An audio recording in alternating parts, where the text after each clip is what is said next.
नमस्कार मित्रांनो, पुढील 48 तास महाराष्ट्रासाठी धोक्याचे. राज्यातील या जिल्ह्यात कोसळणार अतिमुसळधार पाऊस.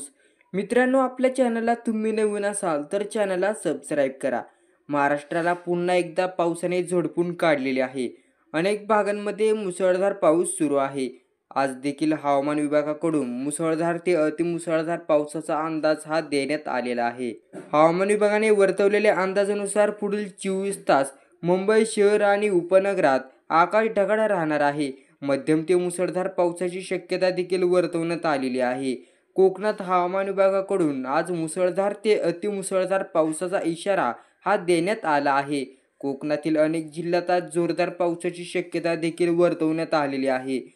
हवामान विभागाने दिलेल्या माहितीनुसार आज मध्य महाराष्ट्रातील जिल्ह्यांमध्ये जोरदार पावसाची शक्यता आहे. या पार्श्वभूमीवर सतर्कतेचा इशारा देखील देण्यात आलेला आहे. विदर्भात आज मध्यम ते मुसळधार पावसाचा इशारा देण्यात आला आहे. विजांच्या कडकडाटासह आणि वादळासह पावसाची शक्यता आहे. मराठवाड्यात देखील आज मुसळधार पावसाचा इशारा देण्यात आलेला आहे. विजांचा कडकडाट आणि वादळासह पावसाचा अंदाज हवामान विभागाकडून वर्तवण्यात आलेला आहे. दरम्यान नुसता पाऊसच पडणार नसून राज्याच्या काही भागात वादळाचा देखील शक्यता वर्तवण्यात आली आहे. या पार्श्वभूमीवर सतर्कतेचा इशारा देण्यात आलेला आहे. धन्यवाद.